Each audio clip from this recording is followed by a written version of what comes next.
మాంగళ్య shopping mall Sreeleela గారిచే నేడే ఘన ప్రారంభం. Mangalya shopping mall, Wyra road, Khammam. తీవ్రవాదం ఎట్లా పుట్టుకొస్తుంది, ఇట్లనే కదా అనే విషయాన్ని కూడా ప్రస్తావించారు. కింది స్థాయి అటవీ సిబ్బంది, అధికారులు ఆ భక్తులకి కనీసం వాళ్ళ వాహనాలను కూడా ఆ మార్గాల్లో రానియకుండా అడ్డుకుంటాం. చేత కాకపోతే చెప్పమ్మా, నేనే తీసుకుంటా అన్నట్టు ఆయన మాట్లాడితే మాకిద్దరికి బాగానే ఉన్నాం, మధ్యలో మీకేమైందిరా బాబు అని ఆమె ప్రకటన చేసింది తర్వాత హోంమంత్రి. తాగునీరు అనేది అక్కడ ఏది ఆ గిరిజనులకు కల్పించే మౌలిక వసతులు, వాటికి కూడా వీళ్ళ పర్మిషన్లు నమస్తే, తెలుగు న్యూస్కి స్వాగతం. డివి శ్రీనివాస్ గారు సీనియర్ జర్నలిస్ట్ ఉన్నారు మనతో. నమస్కారం శ్రీనివాస్ గారు. నమస్తే శ్రీనివాస్ గారు, 2 రోజుల కలెక్టర్ల సమావేశంలో నిన్న చంద్రబాబు గారు అటవీ శాఖ అధికారుల మీద మాట్లాడింది గట్టిగా వైరల్ అవుతుంది. అంటే ఆ స్థాయిలో యాటిట్యూడ్ అబ్జెక్షనబుల్గా ఉంది. గమనిస్తూ ఉన్నా, నేను 4సారి సీఎంని, నేను ఎప్పుడు చూడలేదు ఇలాంటి వ్యక్తుల్ని. గిరిజనులకు ఇళ్ళు కట్టుకోవడానికి ఎందుకు మీరు అభ్యంతరాలు చెప్తున్నారు? శ్రీశైలంలో భక్తులు వెళ్ళడానికి మీరు అభ్యంతరాలు ఎందుకు చెప్తున్నారు? అవసరమైతే నేను డిప్యూటీ సీఎంతో కూర్చుంటా.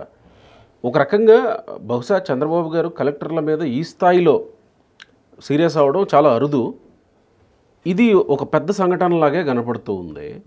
అంటే ఈ స్థాయిలో సీరియస్ అయ్యేలాంటి పరిస్థితుల్ని ఐఏఎస్లు, ఫారెస్ట్ అధికారులు కల్పించడాన్ని వెనక ఉద్దేశాలను ఏమన్నా చూడాలా, లేదా ప్రొసీజరల్ యాటిట్యూడ్ మాత్రమే, ప్రొసీజరల్ యాక్టింగ్ మాత్రమే ఇది అధికారుల వైపు నుంచి అని అనుకోవాలా, లేదా దీన్ని ఇంకొకటి అంటే పవన్ కళ్యాణ్ శాఖ మీద చంద్రబాబు సీరియస్ అయ్యాడంటే అంటే ఇక్కడేదో రిఫ్ట్ ఉంది అని కూడా ప్రచారం చేసే అవకాశం ఉంటుంది. అది కూడా బయటకు వచ్చే, అది కూడా తెర మీదకి వచ్చే అవకాశం ఉండొచ్చు. అలాంటి అవకాశం ఏమన్నా అధికారులు కల్పించడానికి సిద్ధం అవుతున్నారా అనేది అనుమానాలు. మీ కోణం నుంచి ఎట్లా చూస్తారు ఓ సీనియర్ జర్నలిస్ట్గా? 2 రోజులుగా కలెక్టర్ల కాన్ఫరెన్స్. అవును, కలెక్టర్ల కాన్ఫరెన్స్ ఉద్దేశం ఏంటి? ఇప్పుడు ఐఏఎస్లు, ఐపీఎస్లతో ముఖ్యమంత్రి, మంత్రులు క్రమం తప్పకుండా ప్రతి క్వార్టర్కి ఒక కలెక్టర్ల కాన్ఫరెన్స్, లేకపోతే ప్రతి 15 రోజులకి క్యాబినెట్ భేటీ, ప్రతి నెల రోజులకి ఎస్ఐపిబి, ఇండస్ట్రీ ప్రమోషన్ బోర్డు, ఇట్లా ఒక షెడ్యూల్ ప్రకారం గత 20 నెలలుగా మనం చూస్తున్నాం. అంటే అధికార యంత్రాంగానికి, ఈ పాలక మండలికి ఎటువంటి గ్యాప్ లేకుండా లెజిస్లేచర్కి, అది కదా ఇవాళ ఏది సిస్టమ్ యొక్క ఆ బ్యూటీ. దానిలో భాగంగానే నిన్నటి సమీక్ష అటవీ శాఖ, దానిపైన ఆ ఏలూరు కలెక్టర్, లేడీ కలెక్టర్ ఎవరో ఫిర్యాదు చేశారు. అదే ఆ పాపికొండల దగ్గర ఉన్న వాళ్ళకి ఐటీడీఏ పరిధిలో ఉన్నటువంటి వాళ్ళేనంట మళ్ళీ వాళ్ళు. అంటే యాక్చువల్గా దాని మీదే ముఖ్యమంత్రి కూడా స్పష్టత ఇచ్చారు. ఏంటి అసలు డిఎఫ్ఓ అంటే ఆయన ఏమన్నా కలెక్టర్ కన్నా ఎక్కువ అనుకుంటున్నారా? డిఎఫ్ఓ పని చేయాల్సింది కూడా కలెక్టర్ కిందే అంటూ అటవీ శాఖ అధికారులు లేకపోతే కింద స్థాయి వాళ్ళు చేస్తున్నటువంటి తప్పిదాల వల్ల కాన్ఫ్లిక్ట్ బిట్వీన్ ద డిపార్ట్మెంట్స్, 2 శాఖల మధ్య, అటు రెవెన్యూ ఇటు అటవీ శాఖల మధ్య వచ్చేటటువంటి ఈ కాన్ఫ్లిక్ట్స్ ఎలా ప్రజలు ఇబ్బంది పడుతున్నారు. మరోసారి మరి వాళ్ళ దృష్టికి తీసుకెళ్లారు. ఏది ముఖ్యమంత్రి తీసుకెళ్ళడం కాదు, చాలా తీవ్రంగా ఒక రకంగా ఆయన అభిశంసించారు వాళ్ళు. అంత ఆగ్రహం కూడా మనం చూసాం. మర్యాదగా చెబితే వినరా, ఆయన అన్న మాటలు ఏంటి, అప్పట్లో కూడా కొన్ని గుర్తు చేశారు. మిమ్మల్ని కిడ్నాప్ చేసి అక్కడ వదలాలి అంటే అప్పట్లో తీవ్రవాదం ఎట్లా పుట్టుకొస్తుంది, ఇట్లనే కదా అనే విషయాన్ని కూడా ప్రస్తావించారు. ఆయన ఏంటంటే మొన్న శివరాత్రి జరిగిన ఇన్సిడెంట్ శ్రీశైలంలో, ఇప్పుడు టెంపుల్స్ యాక్చువల్గా ఈ అటవీ ప్రాంతాల్లోనే మనం చూసాం. ఇలాంటి ఇన్సిడెంట్ శ్రీశైలం దగ్గర జరిగినటువంటి సంఘటనలు ఎప్పుడన్నా మీరు శబరిమల దగ్గర చూసాం? అది మాత్రం ఏమంత ఇది కాదు కదా. ఏది చాలా అసలు వేల మంది కాదు, లక్షల్లో వస్తారు భక్తులు అయ్యప్ప దర్శనానికి, అటు ఆ జ్యోతికి కానీ ఆ మండల దీక్షకి కానీ. అసలు ఎప్పుడన్నా ఎక్కడన్నా భక్తులు ఆ విధంగా ఆలయ అధికారుల పైన, మొన్న శ్రీశైలంలో ఏంటి ఆ పరిస్థితి? కింది స్థాయి అటవీ సిబ్బంది, అధికారులు ఆ భక్తులకి కనీసం వాళ్ళ వాహనాలను కూడా ఆ మార్గాల్లో రానియకుండా అడ్డుకుంటాం.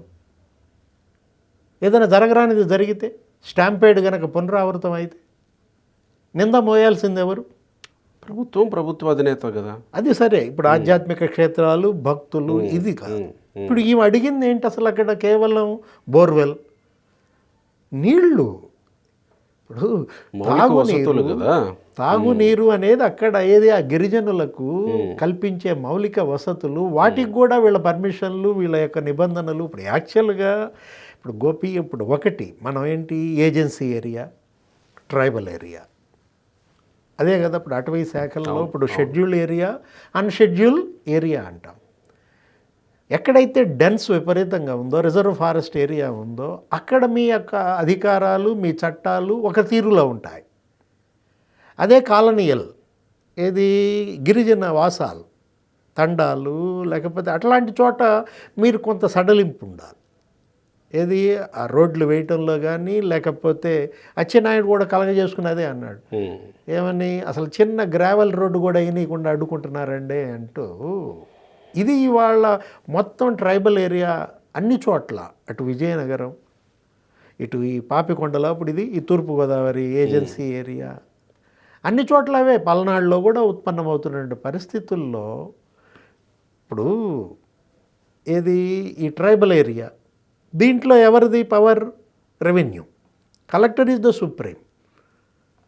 ఇక్కడ మీరు అమల్లో ఉన్న చట్టాలైనా కూడా కలెక్టర్ యొక్క పరిమితులకు లోబడే మీరు పాటించాలా.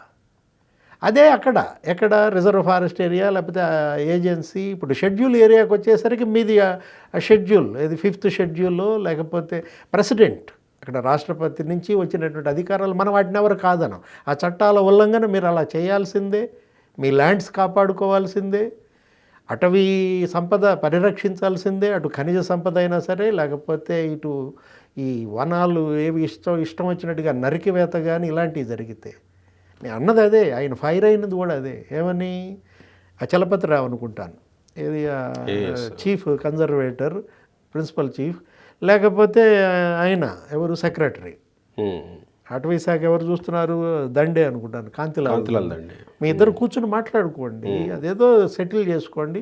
మీ వల్ల కాకపోతే డిప్యూటీ సీఎం దృష్టికి తీసుకురండి, నా దృష్టికి తీసుకురండి, అంతే తప్ప ప్రజలకు ఇబ్బంది పెడితే. ఇలా సమన్వయం లేకుండా చేయడం వెనక ఏమన్నా ఉద్దేశాలని వెతకొచ్చా? అంటే అటవీ శాఖ అధికారులు, కింది స్థాయిలో సిబ్బంది, ఏది మామూలుగానే అక్కడ ఉన్నటువంటి చోట్ల ఇలా వసూళ్ళకి కొంతమంది పాల్పడుతూ ఉంటారు. ఏది అక్కడ కింద దిగువ స్థాయిలో అక్కడ వెళ్తున్నటువంటి వాహనాలు అడ్డుకోవటం, కొంతమంది దగ్గర వసూలు చేయటం, ఇట్లాంటివి కొన్ని చోట్ల జరుగుతూ ఉన్నటువంటి దీంట్లో ఇక అది జరుగుతూ ఉన్న ప్రయత్నం. అలాంటి వాళ్ళు చేస్తున్నటువంటి ఈ తప్పిదాలు మొత్తం శాఖకే ఇవాళ అప్రదిష్ట. లేదు, ఇలా కార్నర్ కావాల్సి వచ్చిన పరిస్థితి, ఇలా టార్గెట్ కావాల్సినటువంటి పరిస్థితి అన్నమాట. శ్రీశైలంలో అదే కదా, ఆ భక్తుల వాహనాలు ఇటు రావడానికి వీల్లేదు, ఇటు పోవటానికి వీల్లేదు అని చెప్పి అలో చేయకుండా వాళ్ళని ఆపేయడం వల్ల అర్ధరాత్రి పూట ఒక్కసారిగా పగలు ఏది స్వామి దర్శనం కోసం అందరూ వెల్లువెత్తడం, అక్కడ ఒక పెద్ద ఏంటి గుంపు కూడటం, వాళ్ళందరూ అసలు నినాదాలు, డౌన్ డౌన్ అనడం. ఆ పరిస్థితి అవసరమా? అది పుణ్యక్షేత్రం. లేదు, ఇది ఇప్పుడు ఆమె ఎవరు, ఆ వెట్రీ కలెక్టర్ ఎత్తినటువంటి సమస్య, అక్కడ ఇళ్ల నిర్మాణం చెయ్యొద్దు అని చెప్పి షెడ్యూల్ 5 చెప్తుందా?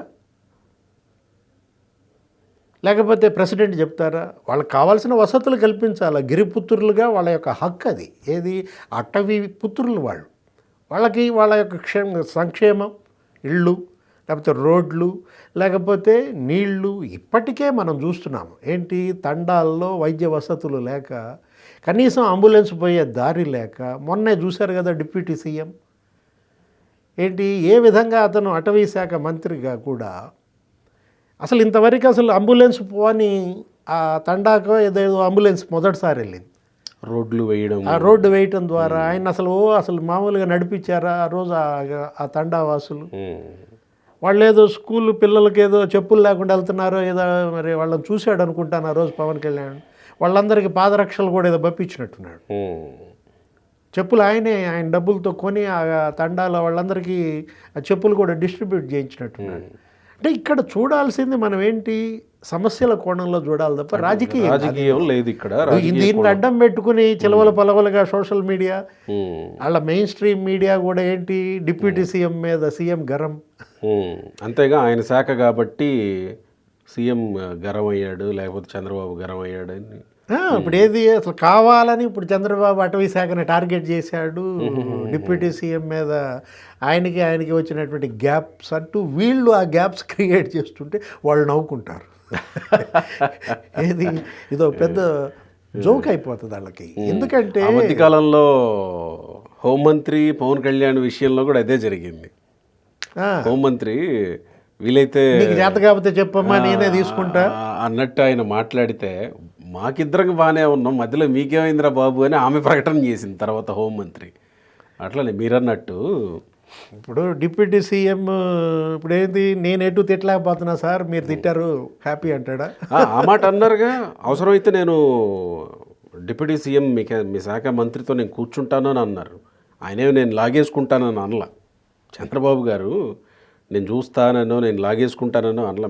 మీ డిప్యూటీ సీఎంతో నేను కూర్చుంటాను, లేకపోతే మీరు మా దగ్గర వచ్చి కూర్చోటానికి సమస్య ఏంటి మీకు అని కూడా అన్నారు అధికారులు. ఇది అధికారుల పనితీరు మెరుగుపరిచే అంశంగా లేదు. అక్కడ ఉన్నటువంటి అటవీ ప్రజలు ఏది ఆ గిరి పుత్రులు వాళ్ళకు అందాల్సినటువంటి ఆ రోడ్లు, నీళ్లు, ఇళ్ళు, మౌలిక వసతుల కల్పనలో భాగంగా ముఖ్యమంత్రి ఆ సమీక్షను చూడాలే తప్ప ఆ సమీక్షలో పాల్గొన్న కాంతిలాల్ దండే నవ్వుకుంటున్నాడు.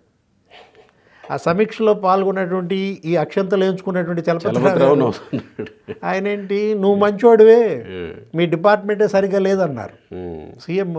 ఆ తర్వాత చలపతిరావు దీన్ని కంటిన్యూ చేసినప్పుడు కూడా నీ మీద నాకేం కంప్లైంట్స్ లేవయ్యా, కంప్లైంట్స్ అన్నీ కూడా మీ శాఖ మీదే వస్తున్నాయంటూ కొన్ని ఉదాహరణలు ఇప్పుడు మనం అనుకున్నవన్నీ చెప్పారు. శ్రీశైలం ఇష్యూ కానీ ఇంకా అక్కడెక్కడో గుడి కూల్చేశారంట. అవును. ఏది మరి ఆ గుడి కూల్చేయటం అంటే వసతి గృహమో అతిథి గృహమో కదా అది, గుడి కూల్చడమా? అదే లోకేష్ మళ్ళీ మాట్లాడి దాన్ని పునర్నిర్మించారనుకుంటా కదా. తప్పు.